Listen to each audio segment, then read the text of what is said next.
نوری محفل پہ چادر تنی نور کی، نوری محفل پر چادر تنی نور کی، نور پھیلا ہوا آج کی رات ہے۔ السلام علیکم ورحمۃ اللہ وبرکاتہ۔ میرے محترم بھائیوں، دوستوں، عزیزوں، شعبان المعظم کا مہینہ بڑا ہی محترم مہینہ ہے۔ اسے استقبال رمضان کا مہینہ کہا جاتا ہے۔ حضور صلی اللہ علیہ وسلم رمضان کے بعد سب سے زیادہ روزے وہ شعبان المعظم میں رکھتے تھے۔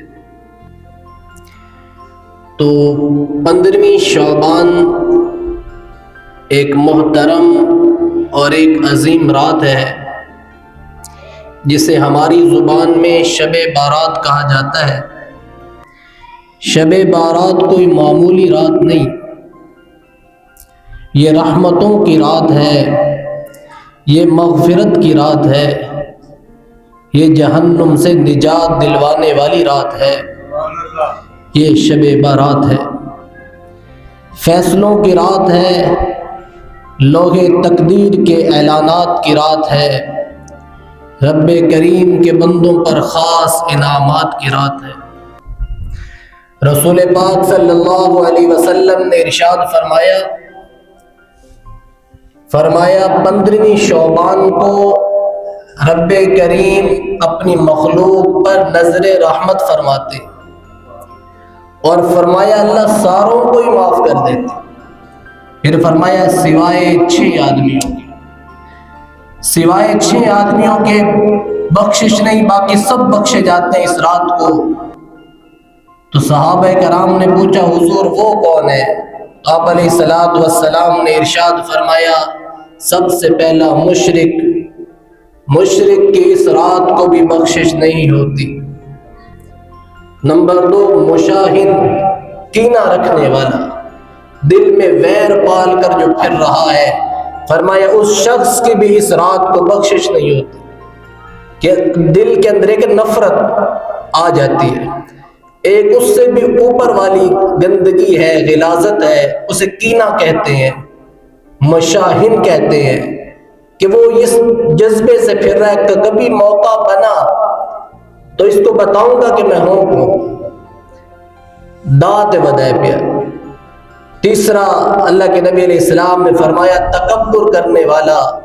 اپنی شلوار کو ٹخنوں سے نیچے لٹکانے والا، یہ شخص بھی اس رات کو بخشش اس کے لیے بھی بند ہے، اس کی بھی کوئی معافی نہیں جب تک کہ توبہ نہ کرے۔ پھر فرمایا چوتھا ماں باپ کو دکھ دینے والا، ماں باپ کو تکلیف دینے والا،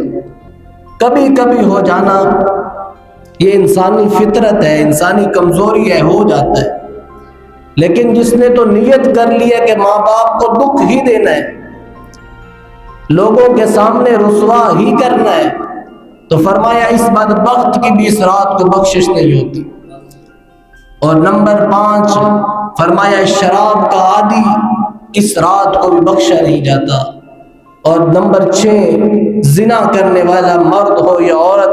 فرمایا اس عظیم رات میں اس کی بھی کوئی بخشش نہیں جب تک کہ ان گناہوں سے توبہ نہ کرے۔ بخشش نہ ہونے کا یہ مطلب ہے کہ ان گناہوں سے توبہ نہ کرے، وگرنہ جو ان گناہوں سے توبہ کر لے اس کے لیے پھر لیلۃ القدر ہو یا شب بارات ہو یا وہ عید الاضحیٰ کی رات ہو یا عید الفطر کی رات ہو، جتنی بھی مقدسات راتیں ہیں ان کے تعین کی، ان کے انتظار کی ضرورت نہیں۔ مسلمان جب سچے دل سے توبہ کرتا ہے اللہ وہی معاف کر دیتا۔ تو اس لیے یہ ایک عظیم رات ہے، بخشش کی رات ہے، رب کریم سے مانگے بغیر اللہ عطا کرنے والی ذات ہے، مگر شرط یہ اللہ نے لگائی ہے کہ دل صاف کر کے آؤ، اپنے سینے صاف کر کے آؤ، بغض سے، حسد سے، نفرت سے، کینے سے، بغض سے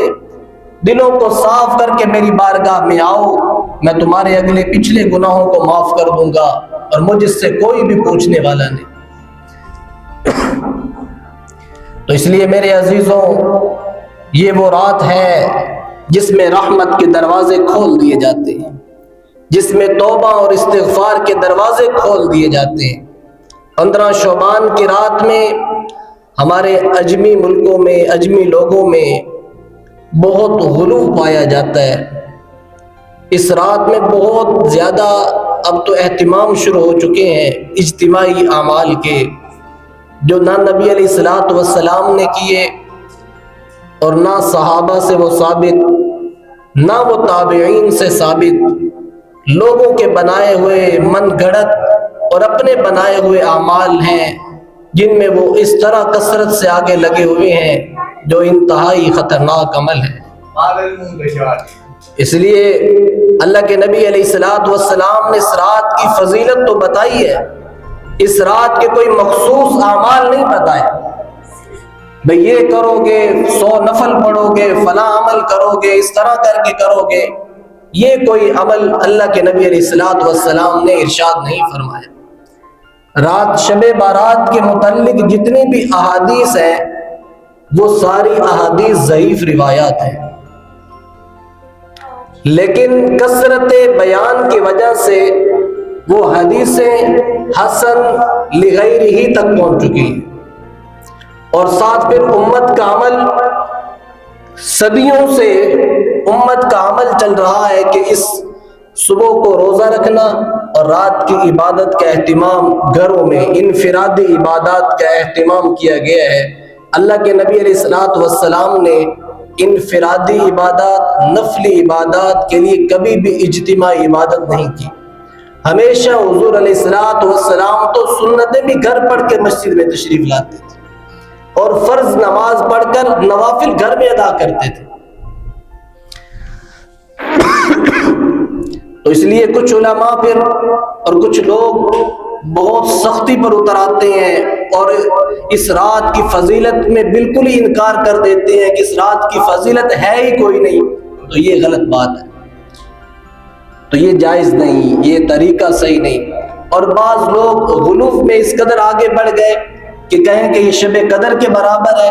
تو یہ بات بھی غلط ہے، یہ بھی صحیح نہیں ہے۔ تو اس میں امت کو جو اللہ کے نبی علیہ الصلوۃ والسلام سے ثابت اعمال ہے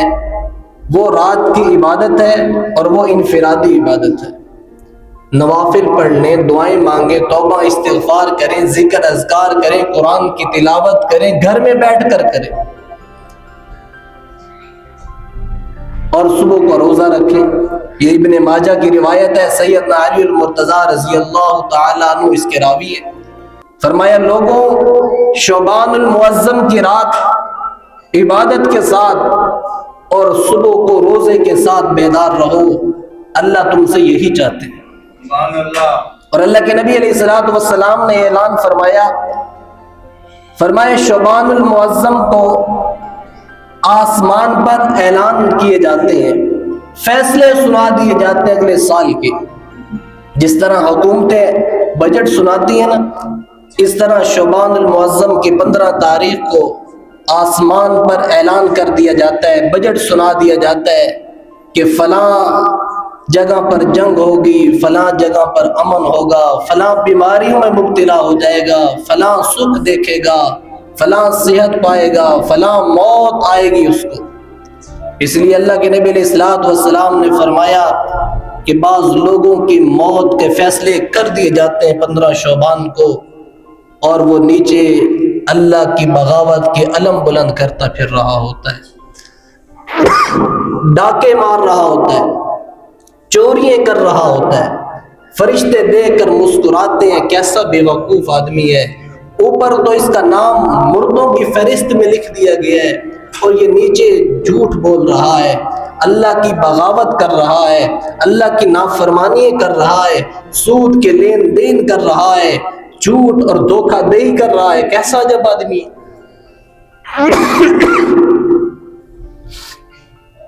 تو اس لیے اللہ کے نبی علیہ الصلوۃ والسلام نے ارشاد فرمایا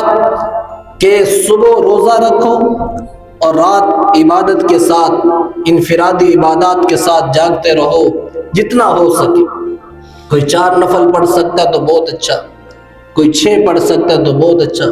کوئی 100 تک پڑھ سکتا ہے تو بہت اچھا، وہ اس کی اپنی صحت پر، لیکن فجر کی نماز قضا نہ ہو۔ یہ نہ ہو کہ ساری رات تو وہ موج مستیاں کرے اور لوگوں کے ساتھ گپے مارے، اور جس طرح آج ہمارا معاشرہ بن چکا ہے کہ آتش بازی اور فضول رسموں میں لگا رہے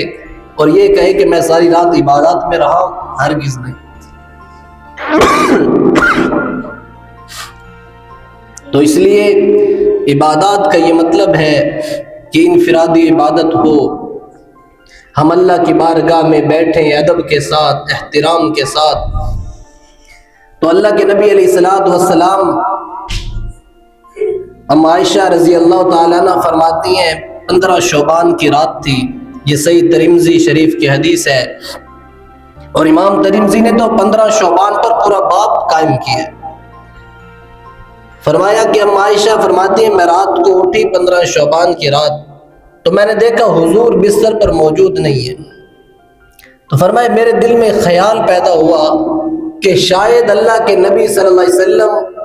کا ملان طبع کسی اور زوجہ کی طرف ہوا ہو اور حضور تشریف لے گئے ہو۔ تو فرمایا میں حضور کو ڈھونڈنے کے لیے حجرے سے جب باہر نکلی تو میں نے دیکھا حضور جنت البقیع میں کھڑے ہو کر دعا مانگ رہے ہیں۔ فرمایا میں حضور کے پاس جا کر کھڑی ہو گئی تو اللہ کے نبی علیہ الصلوۃ والسلام نے فرمایا ابو بکر کی بیٹی تو نے کیا سمجھا کہ اللہ کا نبی تیری حق تلفی کرے گا؟ فرمایا حضور نہیں، آپ تو ہمارے مالک ہیں، آپ جہاں جی چاہے جا سکتے ہیں، آپ کو بھلا کون پوچھنے والا ہے؟ تو حضور نے فرمایا عائشہ آج 15 شعبان کی رات ہے، آج 15 شعبان کی رات ہے، آج میرا اللہ میری امت کے اتنے لوگوں کی بخشش کا اعلان کریں گے جتنے بنو کلب قبیلے کی بکریوں کے جسموں پر بال ہے، اتنے لوگوں کی آج میرا اللہ بخشش کا اعلان کرنے والا ہے۔ اب بنو کلب